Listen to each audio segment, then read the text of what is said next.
Hello, everybody. Welcome back to the Loop Marketing Podcast. I'm Ryan Green, the Senior Vice President of Marketing Innovation at Coegi, and I'm honored to be joined by John Harris. He's the President of Worldwide Partners. As a little bit of a background, Coegi just joined Worldwide Partners this year.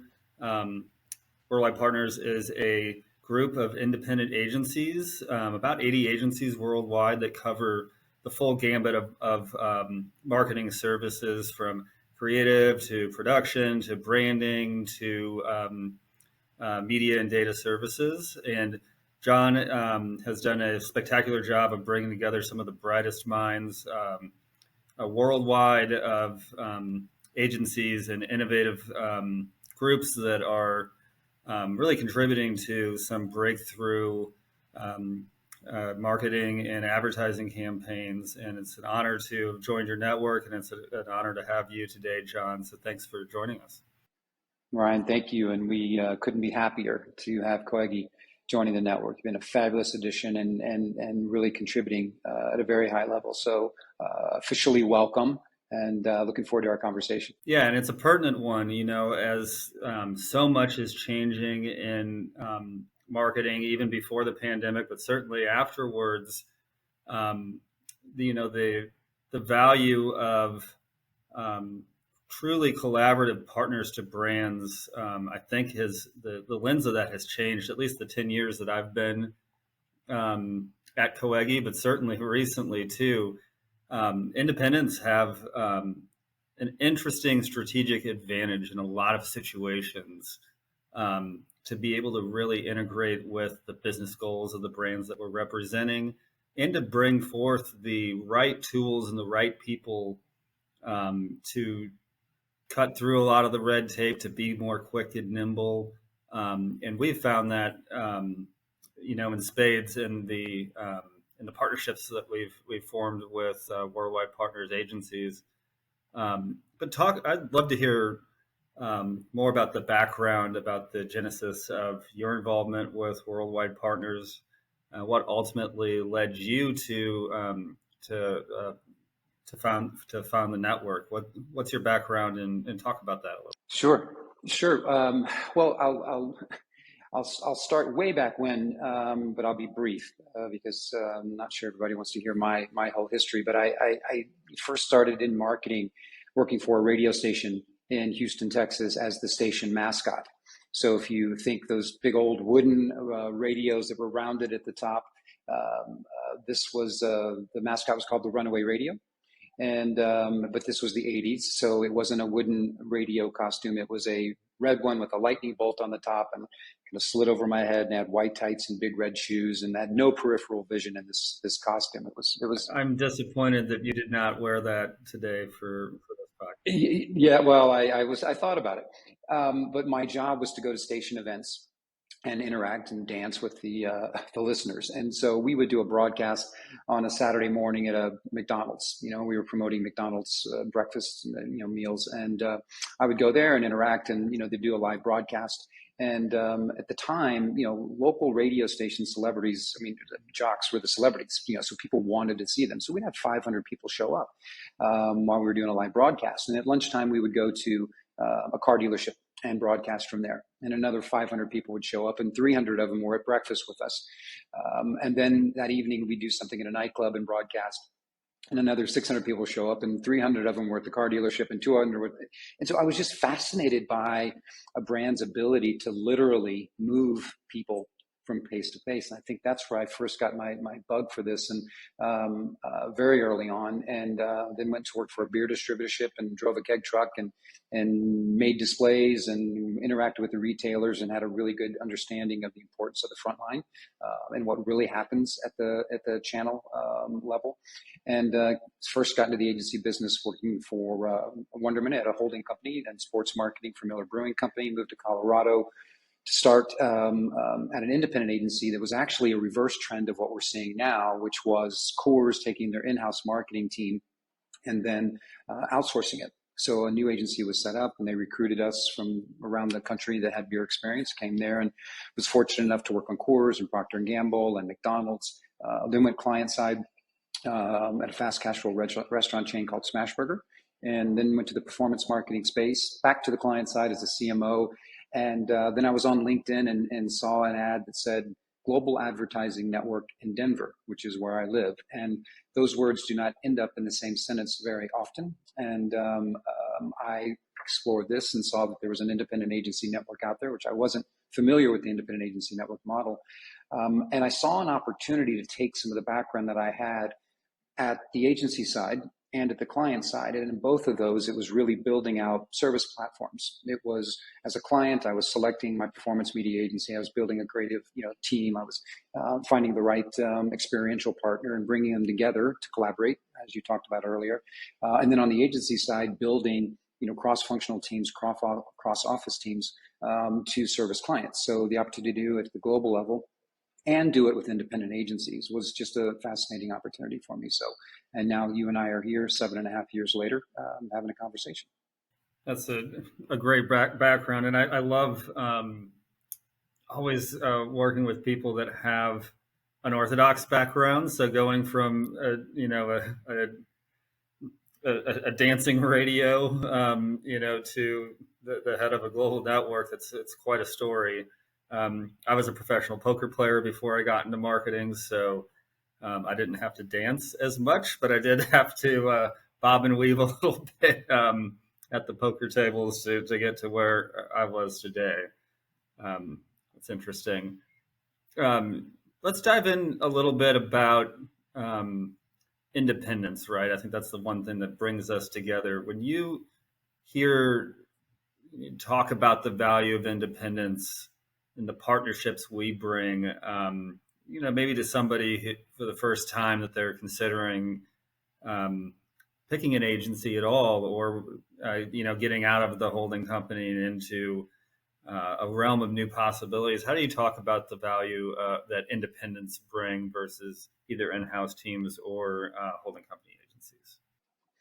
Yeah, I think what's been an incredible trend of clients moving more and more towards independent agencies. I think we had this moment, I don't know, 7 or 8 years ago, where you were seeing more independent agencies being invited to pitches that may have typically been the territory of the large holding companies. And I think that moment's turned into a movement because clients are recognizing that independent agencies can bring a level of agility and speed. You mentioned the collaborative spirit early on, and it's really an entrepreneurial spirit, right? These are owners there. These are business leaders who run organizations, who run companies, who are challenged with managing change and managing innovation each and every day. And so they come into the relationship thinking business first.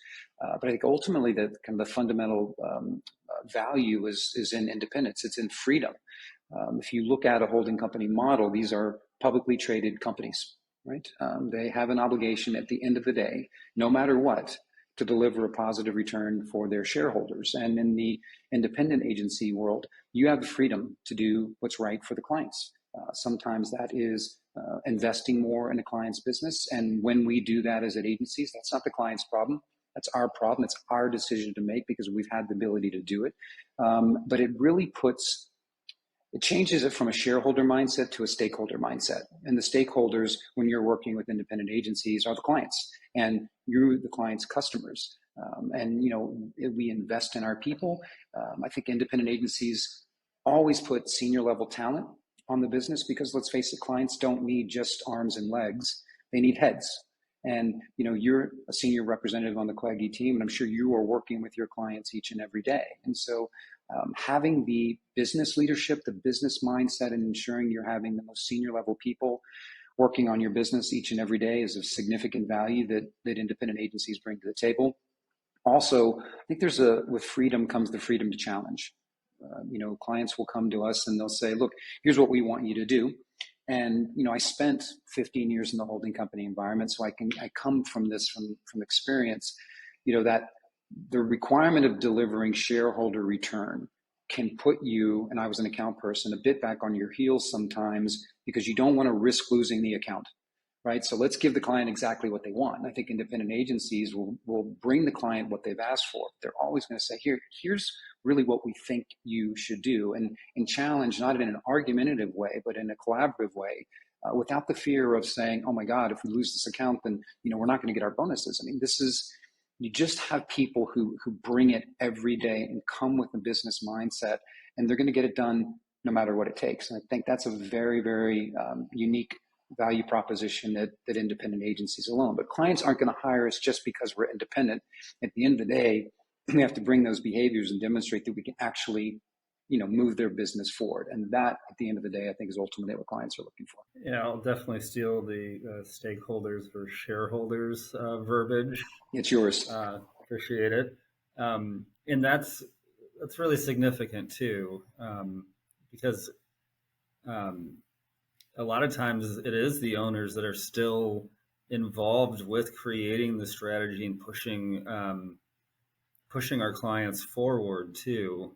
And a lot of times I think that's probably pretty obvious with branding creative shops. I mean, the work almost speaks for itself, but that's also true with media. There's a legacy thought that holding companies, agencies have more buying power, and they somehow can schmooze the people at CBS to giving them better rates, so they're coming in with, with more financial weight to be able to sway decisions in our clients' best interests. But as an independent media agency that has seen the proliferation of programmatic and automated media buying, I can tell you that that's not true. In fact, the push for shareholder as the primary focus has hidden a lot of fees and a lot of baggage underneath the surface at holding companies that doesn't really exist with independents from the media side. Is that something that you've seen, or am I just painting a rosy picture of why independent media agencies actually do have a strategic advantage by bringing the client's business first, by bringing senior people, not doing the bait and switch from pitch to execution? Is that a trend that you've seen, or? Yeah, absolutely. Well, let's tackle it from a couple of fronts. I think on the media front, there is a perception that bigger is better. That this antiquated idea of buying power is what's driving what is a extremely democratized digital media environment now. I mean, the programmatic tools that either agencies have, in some cases, have built or have access to have 100% leveled the playing field, so that this is no longer a story of, what is your media spend, and therefore I, as a client, am going to get more out of that. So I think the technology, the platforms have democratized it. I also think that when you look at the upfront side, even on the digital side of it, holding company agencies are buying this inventory, and if you're not their top client, you're not going to get the best inventory. You're going to get the remnant. They're going to sell it no matter what. And so they're coming at this with a predisposition towards a certain existing media inventory that they many times own, that this is what's going to be best for the client. And then you have the layer of, we've taken the best inventory within that to the clients who spend the most with us, and then the clients that are left over are going to get what's left. So that doesn't happen in the independent space, right? We go at this and put the value of the relationship with the media publishers over the spend. And we have agencies that have all of the same level, including Coegi, certifications, access to alphas and betas from these major publishers that the holding companies have. And we're not coming in with a prepackaged solution. You guys are bringing this at a very, very customized level based on what the client needs, not based on what a holding company agency might have to sell. So you're absolutely right. It is no longer the case. And then, the bait and switch that you referenced, we were in a pitch yesterday, a global pitch with a major brand. I can't share right now. But, we told them, this isn't the pitch team, this is your team. And it was myself and the senior level executives. And these are the people that are working on the business. And so, yes, that's what you're going to get from an independent agency. Many times it's the owner. Sean's going to be in those business decisions, working with the clients. So it's a big advantage. It's interesting that the holding company has almost become the ad network of when we started buying up all of this inventory and divvying it out between their clients. And if you're not Coca-Cola, in your down list at the holdco, those are the ones who are very vulnerable, I think, to um, the bait and switch, to getting a junior person on their account that switches every 6 months, consistency, the turnover, um, the 30% turnover that happens at holding companies. That, not saying that independents are keeping 100% of their employees either, but being able to have more control of the culture within our companies, because we put our stakeholders, and a lot of times those stakeholders are employees, in front of um, the needs of shareholders, and having that balance is really, I think, another calling card of independence. But that's talking about independence as a monolith too. When you look within independence, what are the things that you look for, especially as you're attracting and evaluating independent agencies joining your network? What are the things that you're looking for that differentiate good and great? Yep. Well, let's kind of take us through. Let's start with the customer. Let's start with the CMO, and why our value proposition as a network is relevant to the CMO, and then how that cascades down to the agencies that join us, and what separates good from great. As I said earlier, I was a CMO at a fast casual restaurant chain, and this summer I had a chance to spend at an industry event sometime with about 20 different CMOs. And I asked them, I said, let's talk about your world, right? What it's like, because I was there, and not surprisingly, I guess, it's a lot of the same challenges, maybe amplified than when I was a CMO. Change is a constant for the CMOs. They were consistently having to innovate to push the business forward. Resources are limited. We could all use more resources. They articulated that there were some internal gaps in skills that they had with their team that they needed to support with outside partners. There was almost, I don't even call it, maybe a level of anxiety around having to consistently prove marketing's value. That this is not an expense, but rather it is driving, it's creating value for the organization overall. And, that's a matter of, driving growth. So this is not an easy job as a CMO. There's a high degree of pressure that comes with it. You are trying to do two things. You are trying to minimize risk, and you're trying to maximize impact. And so when you talk to the most progressive CMOs, what they're doing is they're building out these marketing ecosystems, and it's around subject matter expertise. So I've got my in-house brand management team. I may have in-house capabilities, whether that might be some media or data management, or in some cases creative. They're working with outside platforms, and they are looking at bringing in agency partners. And so when they are trying to identify the right agency partners, that may manifest itself in an RFP. But what they're really doing when they issue an RFP is that they're issuing an RFE, which is a request for expertise. And sometimes that expertise is by market, it's by industry vertical, it's by audience, it's by channel, it's by capability. But at the end of the day, by surrounding themselves with experts, let's go back to the CMO's goal. I've got to minimize risk, and I've got to maximize my impact. So that's how we've engineered the network, and that is to be a solution that can meet the very precise needs and business challenges of today's marketers, and through one of the largest and most fastest growing independent networks in the world. And what makes this proposition unique is that the agencies are 100% committed to collaboration within each other. We've talked about the holding companies. We talked about the fact that they're publicly traded, and that they're using acquisition to create scale and diversification to offer clients and deliver value to their shareholders. But in our model, we're actually set up as a reverse holding company. Okay, so I didn't found the network, right? I don't own the network. The network was founded 85 years ago, which is crazy to think about. So hopefully it shows I'm not the founder.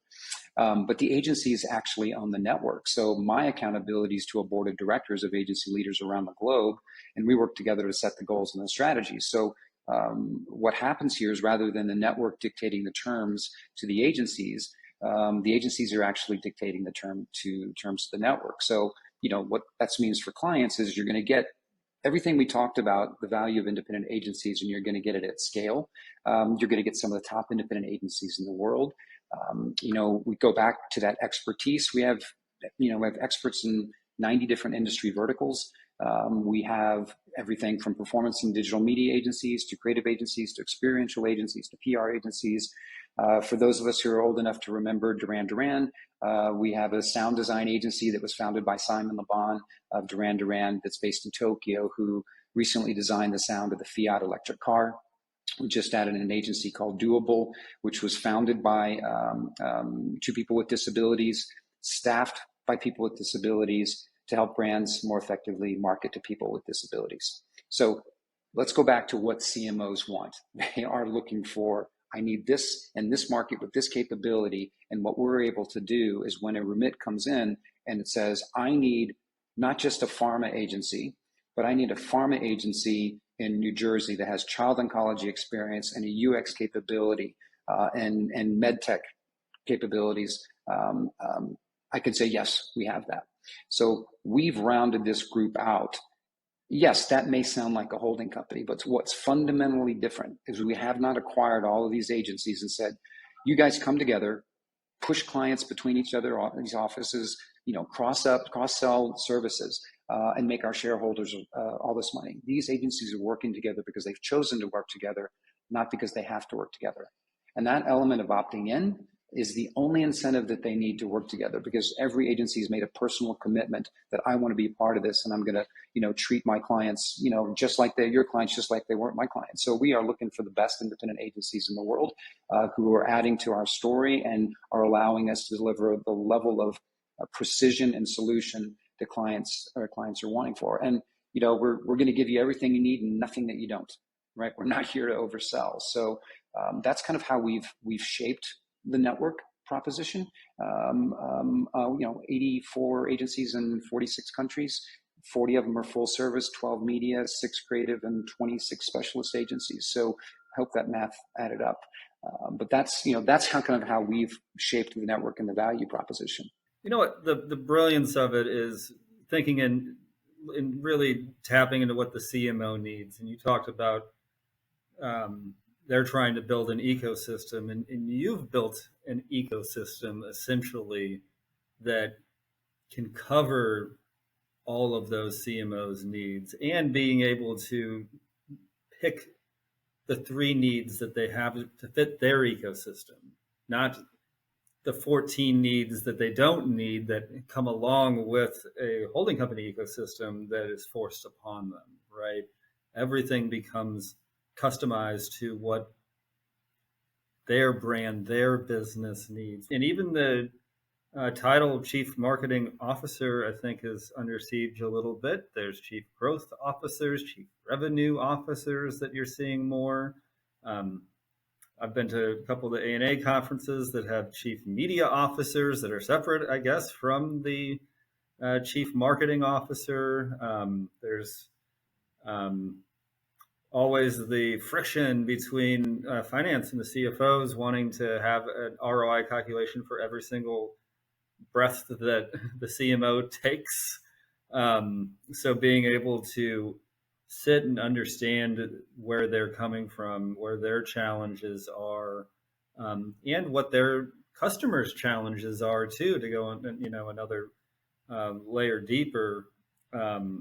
We're able to do that, and I'm so thankful to be part of Worldwide Partners, because I'm smarter now as a marketer because of the collective experience that I've gotten from working with such a great ecosystem of agencies that you've built.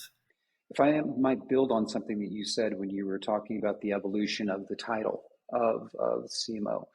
Yes, Chief Growth Officer, Chief Revenue Officer, Chief Product Officer, Chief Commercial Officer. It all comes back to what I talked about earlier of the requirement for fill in the blank in the middle, CXO, right, of demonstrating value. And I don't want to make this about but I think it's important for us to all understand this context.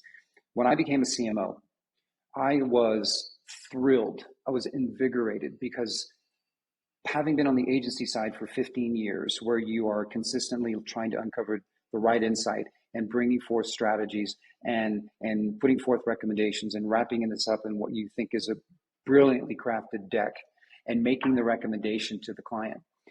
Now I was going to be on the other side of the table. I was going to get to make the call, right? It was on me. So I went into the role thinking that now I'm going to be able to work on the brand of the business and make the decision.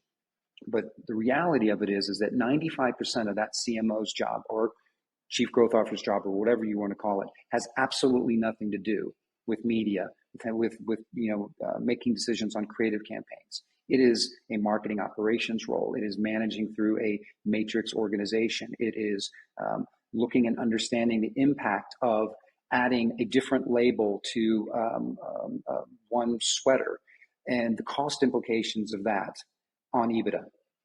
It is doing menu board optimization and understanding what's more profitable. Do we do a free drink with a burger or a free fried egg with the burger, right? You are forecasting out, the operational component of the marketing implications. And so, when you think about it, if agencies are not focusing on the 95% of what the CMO's job is, you are nothing but a commoditized resource. If you're only focused on delivering the 5% of the role, then you are replaceable. And so, not to get ahead of one of our questions I know we're going to explore is what makes a good independent agency, the great independent agency. The great independent agencies are saying, I need to be up here in this 95%, helping and adding value to my client's job there, not just purely in the media and the creative side of it. Before I get to that question, one other thing that popped up is from you describing, needing to decide if it's what kind of tag is on a shirt or which promotion is going to be more profitable. You're implying that a lot of the CMO's role is staring at spreadsheets, right, at math and quantitative. And I feel like a lot of marketers came from a creative place, a passion for more right brain type thinking. And I think we both know that there has to be a fusion and a balance. And really, the marketing leaders are generalists, right? That have to be able to flex between what the spreadsheet imperative is and what is going to have emotional resonance in creative. Is that what you think makes good CMOs and good agency partners, are ones that are able to flex between both and be able to understand the implications of what a creative output looks like and to what that actually means for the bottom line and be able to bridge those two? Yeah, absolutely. I think that if I had to narrow down the CMO's obligation to the business, it is to continually be the voice of the customer. Okay. The CMO has a view that no one else in the organization has. Right. When I was a CMO, not only was I in charge of marketing, I was also in charge of the e-commerce channel. So I was getting real-time interaction and feedback with the customer. And so I knew more than anybody else in the organization did about customer behavior, right? And so part of that was understanding what they were feeling, which is something that is more on the qualitative right side of the brain, and then how they were behaving, which we were actually able to quantify through what they were doing. That example that I gave you about the label in a sweater, the feedback and what we learned was that made in America for this specific customer, for this specific brand was really, really important, but we weren't touting it on the product itself enough. And so we took a customer understanding of what was important and then had to understand the business implications of changing out a label and what that implicated, what the implications were from EBITDA. So, there's this balance between, yes, there's an Excel spreadsheet and being able to talk the language of finance, but also owning that customer voice. And that is your position of strength as a CMO that no one else has. And if you can inform your CEO and you can inform your CFO and you can inform your COO on, at the end of the day, this is what our customer is telling us they want. Because if there's no customers, there's no business, there's no spreadsheet, right? So that's where the focus needs to be. So the best CMOs are using that as their stake in the ground. I own this, and then surrounding themselves with the data around that person to be able to illustrate to a matrix organization how we need to be delivering for the customer each and every day, as well as how we need to be driving our top line and bottom line growth as a business. And then moving into leading into the question that you know was coming, does great agencies then have a really intimate understanding of the customer, of our clients, and are empowering the brands that we're working with to have even more astute understanding of those customers, to empower the CMO to um, to bridge those conversations between the spreadsheet and the customer? Yeah, without question. And I think that the great independent agencies, the great agencies, quite honestly, there's no shortage of data. Okay, so we have access to the data, but what the CMO and the CEO don't need is another dashboard. Okay, they don't need a weather report. They need someone who's going to extract the meaningful data from the dashboards and say, okay, this is happening. Why do I care? What are the implications of this for my business? What are we going to do differently because of the data? And I think that where agencies have an opportunity to really, really support clients is being the ability to interpret the data into something that's meaningful and actionable, and contextualize the data. I mean, I call it kind of thick data, right? We've heard big data, right? But thick data is when you can contextualize what this means for people. And I think the agencies that are doing that, because we can get, just completely overwhelmed by the numbers sometimes, paralyzed by the numbers at times. We have too much data a lot of the time, I would argue. Exactly. So, the ability to kind of cut through it and say, these are the data points that actually matter, and contextualize it. And, what the CEO needs to know is going to be very different many times from what the CMO is going to need to know. And the ability to enable the CMO to manage up through the right elements of data, I think great agencies are doing that for them. And you're really kind of defining your value to the client within that ecosystem by doing so. It makes a lot of sense. We have time for one more question, and I'm always curious, especially you're overseeing, or have involvement with over 80 agencies, and those 80 agencies have hundreds, if not thousands, of brands that they're representing. What are the elements that make the strongest brand agency relationships? We don't, agencies don't want to have a 2-year lifeline either. We want to be partners for 20 years. What are the elements that make those long-lasting, trusting, impactful partnerships? And what advice do you have for brands to seek the agencies that are ready to partner for the long haul? Yeah, well, I'll take it from a couple of fronts, building on the previous discussion about what makes great agencies. I think great agencies understand where they can add the most value, right? They are not trying to be everything to everyone, right? They're picking some level of agencies hate it when I talk about specialization, okay, because it feels like it's this limiting thing.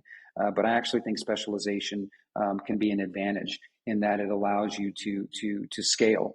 In other words, if you're the best at X, doesn't matter where you are in the world, clients are going to find you because they're looking for a level of expertise.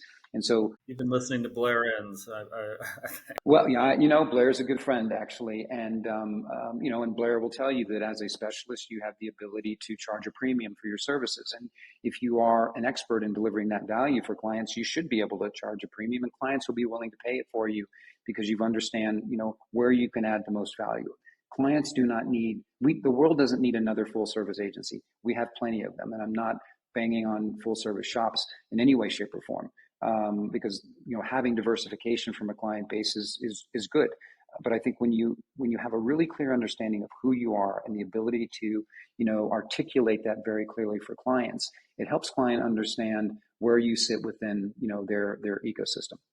You talked about trust, and that's an outcome, right? We always say we want to be partners, we don't want to be vendors, but there's something that we have to deliver to earn that right. I used to tell my team when I was running an account group that our job is to get our clients promoted. Just sit with that for a moment, right? If If your KPI at Coegi was, I'm going to get my clients promoted, what does that look like? Right? It looks like, okay, why do they get promoted? They've had a high degree of performance on the business. They're driving growth. They're innovating. They've managed change. And so if you're in the mindset of, we've got to deliver a 10-to-1 ROS, or if you're in the mindset of, I've got to get this person to the next level, you're going to do everything you can as an agency to understand their world. Not this, what's keeping you up at night? Like, no. Let me have a real clear understanding of what your path to performance and growth is, and what are the KPIs that you have as an individual, and how do I help you do those? How do I understand your business, as well as you understand your business, and that's spending time in the retail channel. I mentioned that earlier when I was, driving a keg truck. It is getting access to the data. It is consistently pushing and challenging the client and helping them get to the next level. The client side of that is going to require you to let us in, right? We have to have access. If we don't know what's driving this brief. We as agencies have to say, why did this brief get created in the first place? What's the question behind the brief? And so we've got to push the clients. Clients have to let us in and not be protective of the data and the drivers they're having in their world. And I think if you put yourself in that mindset in service of the client to get them to the next level, you're going to succeed, and they're going to succeed. And you create that. I go back to that freedom piece where you've built, the client relationships that you've had, that have been the most successful ones. They've probably been ones where your client many times has actually been a mentor to you. There have been environments where you have been able to challenge. And I think that when there's candor in the relationship and everybody's moving towards the same objective, which sounds really obvious, but it's not always that case. Those are the great partnerships. We've been working with 3M for 15 years. We've been working with Las Vegas Tourism for 40 years. We've been working with Activision for 17 years. These are unheard of relationships. And it goes back to where we started this, about the value of independent agencies, how they think about the business, how they put the best people on the accounts, and how they're committed 100% to putting, stakeholder, which is the client, above everything else. So I think that, it's trust is an outcome of a behavior set. And my belief is, if you said, that's my KPI, I'm going to get my client promoted, you're going to have a very long standing relationship. That's a great KPI for account people in particular. I'm guilty of the what's keeping you up at night question, or at least I used to be. But how can I get you promoted is a more succinct way of, I think, getting to that. But the candor is so important. And it's hard to have candor when your true stakeholder is Wall Street. It's much easier to have candor when you're not always thinking about the quarterly earnings report that's about to come out, right? And that's something I've always toted as a value that Coegi has, and I'm glad to hear that that's something that you're seeing as well. Only have a couple minutes. Is there any other thoughts that you've had to wrap up the conversation? Anything else that you'd like to say before I let you go? No, I guess I would just say that idea of understanding who you are as an agency, I think, is absolutely critical. I think it gives you the ability to make decisions about every aspect of your business, right? We are very good at, helping clients, connect with their highest value customers, which I believe is how Coegi positions yourself. That's exactly how I position it, yes. It guides every decision you make. It guides the type of investments you make in your organization. It guides the type of people that you hire. It guides the type of clients that you can be right for. And I think that notion of freedom, you're seeing independent agencies make smarter decisions about the partnerships with clients.